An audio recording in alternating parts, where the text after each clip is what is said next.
En programas anteriores habíamos estado anunciando de una actividad que teníamos sobre dislexia y finalmente está con nosotros la persona que ofreció esa interesantísima conferencia sobre la dislexia, un trastorno invisible, pero la educación inclusiva es posible.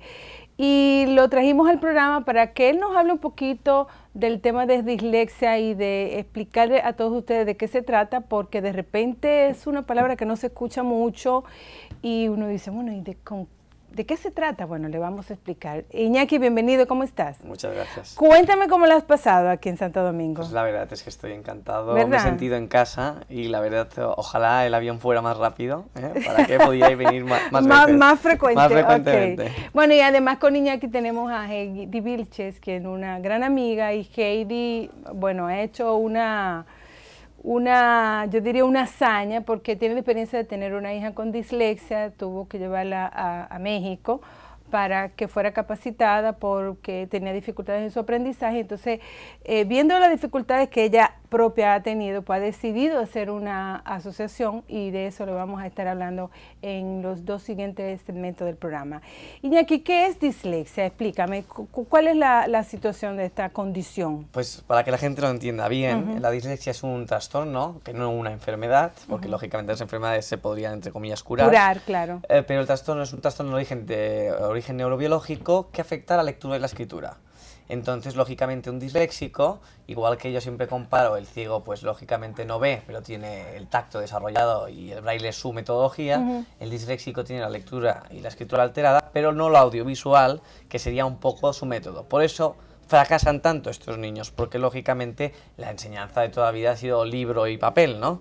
Entonces nosotros promovemos que a los disléxicos se les dé una enseñanza en igualdad de condiciones que cualquier otra persona, que ya sería, pues por ejemplo, pues con ordenadores, con pizarras digitales, algo que sea más animado. Más visual, más o sea, visual. Pero para que la gente nos entienda, significa que, por ejemplo, ellos ven una palabra, pero no la acaban de comprender, no la ni la interiorizan. Pero sí comprenden la imagen. Exacto. Por ejemplo, ahí tenemos un ejemplo para, si nos lo pueden poner en pantalla para explicarlo, y que tiene que ver con las imágenes que cómo se da el pensamiento o la lectura en estos niños, claro, ¿no? Claro, no, lógicamente además yo siempre pongo esta frase que dice, el caballo salta a la valla. Pues claro, el niño ve un caballo que salta a la valla y se lo imagina. Pero hay algunas palabras que lógicamente no concuerdan con una imagen, como bien has dicho tú.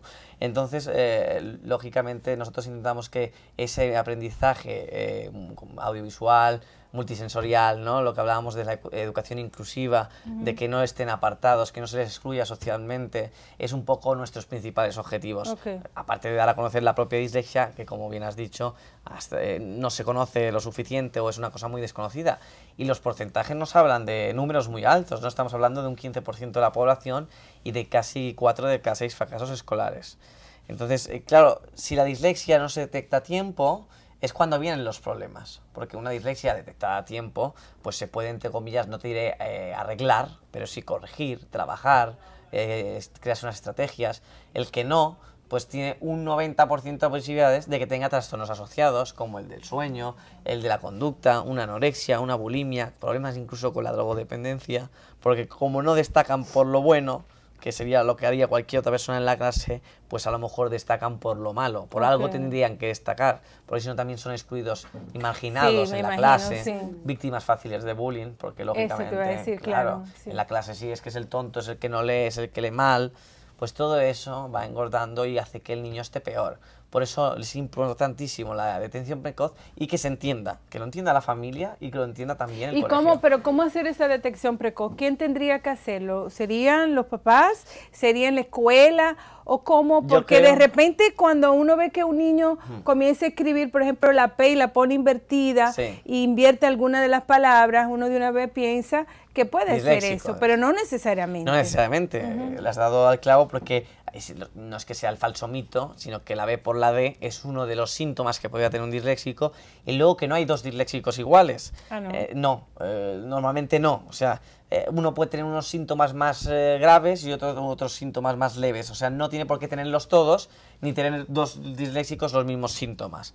Quiero decirte que, yo digo, las palabras, como has dicho, de la prevención, serían un poco cuando las cosas no concuerdan, no cuadran, como explicaba pues en el programa de radio, que es que hay una persona que se esfuerza y que su esfuerzo no es compensado, que tú ves que estás encima de él, que en casa se lo sabe y luego en el colegio suspende, que esas equivocaciones con las letras, etcétera, etcétera, por lo menos son síntomas de alarmas. Que luego no es disléxico, mejor, pero por lo menos si lo hemos detectado a tiempo, mucho mejor. También las pediatras y los pediatras también tienen un trabajo muy importante que hacer, porque lógicamente si estuviéramos todos 100% formados diríamos, aquí hay unos síntomas de alarma, ¿no? Vamos a intentar actuar, pero bueno, lo más principal normalmente es el colegio, porque es donde más se detecta, donde más. En casa lo puedes detectar, pero en casa no es una profesora que está corrigiendo, ¿no? Entonces lo guapo es arreglarlo un poco en el colegio, que es donde están sus trabas diarias. Pero tú piensas, y en tu experiencia, porque yo sé que tú andas por el mundo en esto, que las profesoras estén en la capacidad de detectarlo, porque yo pienso que puede ocurrir que en un momento digan, no, esto es un niño vago, esto es un niño que no Falsa quiere etiqueta. aprender, exactamente, y entonces están sometiendo al niño a esta realidad y no buscarle una adecuada atención. A ver, yo lo que creo es que, a ver, ¿cómo explicarlo? Digamos que es verdad que no culpo a los profesores para nada, porque además mi madre ha tenido ese problema, que es madre de un disléxico y profesora. Entonces entendemos las dos versiones, porque lógicamente en su día a los maestros no se les trabajó y no se les estudió para que supieran de este tema. Claro, o sea, yo a veces con las familias que están tan agotadas, les digo, hay que entender las dos partes.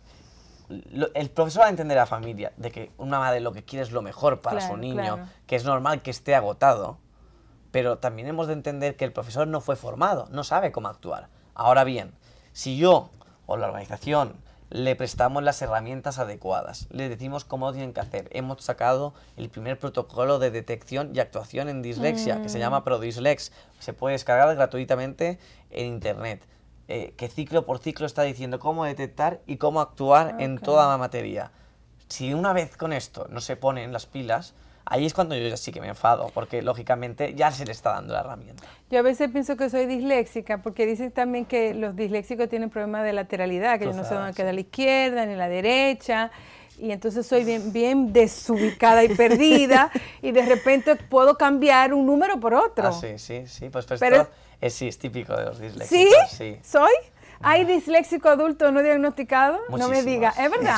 Ay, estoy preocupada, sí. Sí, me vas a prestar de hecho, la unidad de diagnóstico que nosotros tenemos en Mallorca, sé que han llegado personas incluso hasta de casi 70 años a diagnosticarse, porque tenían la curiosidad ya de ver que tenían nietos, hijos con dislexia, y que a ellos nunca se les había diagnosticado, o que eso que hablábamos de dislexia les pasaban de cuando eran chicos, pero nunca se les fue diagnosticados. Bueno, yo pienso que yo soy muy visual, porque yo para entender tengo que ver. Y trabajas en la televisión, que eso también ya es un punto muy fuerte. ¿Por qué? Hay muchos famosos disléxicos. Pero yo todavía no soy famosa, voy a ser. No sé si en Mallorca conocéis Boris Izaguirre, o Gabino Diego, que es actor. O sea, la gente destaca mucho por audiovisual. Tom Cruise también lo es, sí. Claro, yo soy visual, entonces, pues estoy preocupada.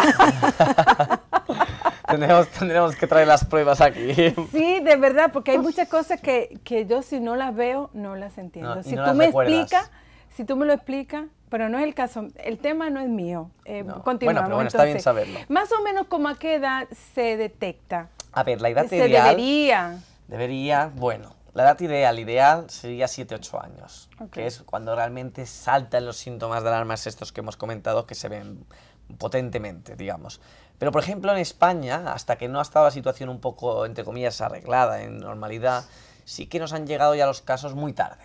Hablamos de 13, 14, 15 años que están en plena adolescencia, que tienen muchos otros problemas más.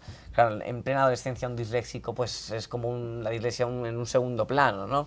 Entonces, por eso, porque hay otras prioridades y otras complicaciones. Exacto, por eso digo que es importante. No, pero yo pienso que disléxico no tratado en la adolescencia es complicado. Es peor, sí, es peor. Claro, cuanto antes mejor, lógicamente, y si claro. llega a la adolescencia, pues no nos va a quedar más remedio que atenderlo.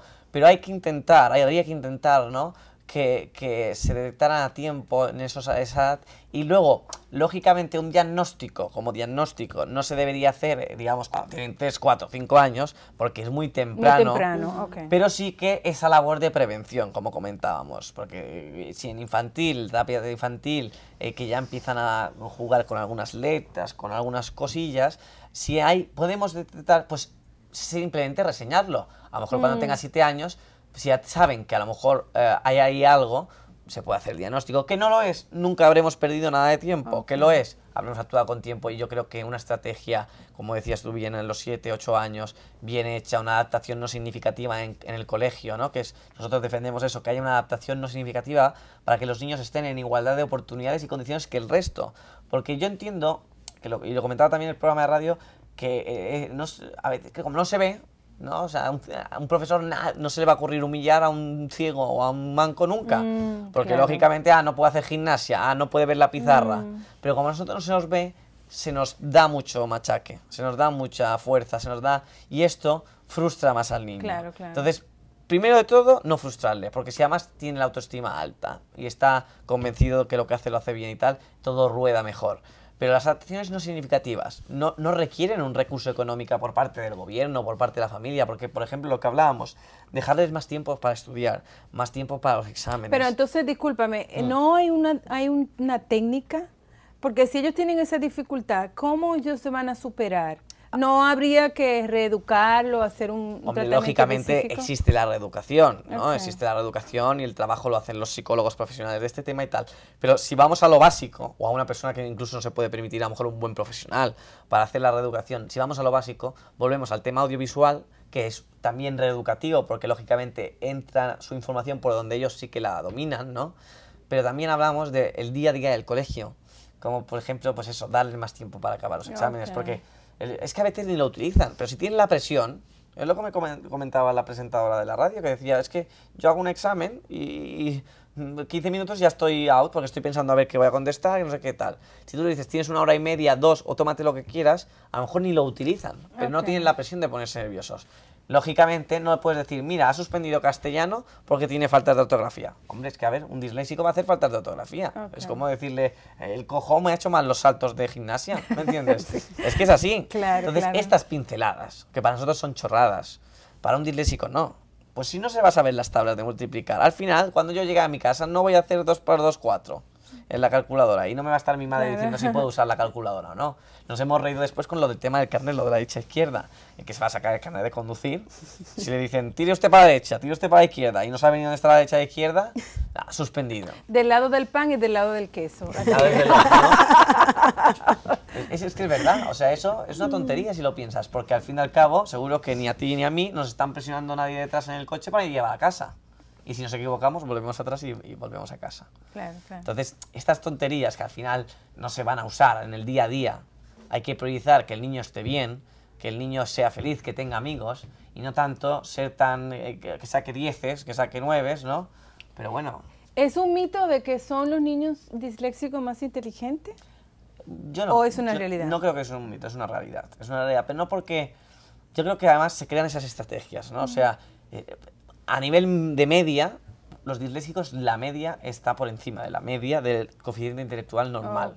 O sea, yo mismo me doy cuenta y no quiero parecer, no es que sea más listo, no. ¿Tú eres disléxico? Yo tengo dislexia y TDA. ¿Cuántos años tú tienes? Disculpa. 24. Por supuesto que eres súper inteligente, porque mira la posición que ahora mismo tú tienes y a lo que te has decidido a crear conciencia en el mundo de que hay que darle una oportunidad a los disléxicos. Sí, claro, pero eso, lógicamente, yo a veces es verdad que digo que sin la hiperactividad que tengo, no llegaría a donde llego en el aspecto de llegar a todas las reuniones, tener la agenda tan apretada y tal, porque no lo podía llevar, pero sí que yo creo que también hace mucho que estás trabajando para tu causa, ¿no? Claro, y para claro. algo que tú conoces y dominas. Claro. Pero sí que es verdad que los disléxicos y los hiperactivos, pues nosotros les llamamos los primos hermanos, síntomas son muy parecidos, se puede confundir, y muchos disléxicos tienen TDA y muchos TDA tienen dislexia. Pero yo pienso que tú eres un ejemplo fabuloso para todos esos padres que están tratando con sus hijos con TDA, de cómo manera se ha podido, en tu caso, y disculpa que te use como ejemplo, se ha podido direccionar esa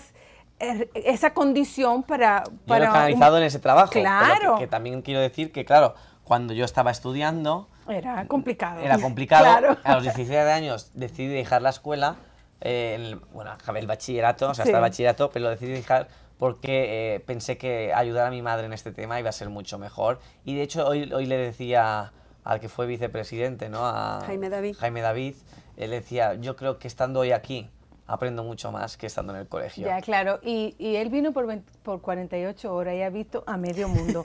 Vamos a ir a un corte comercial y volvemos en breve.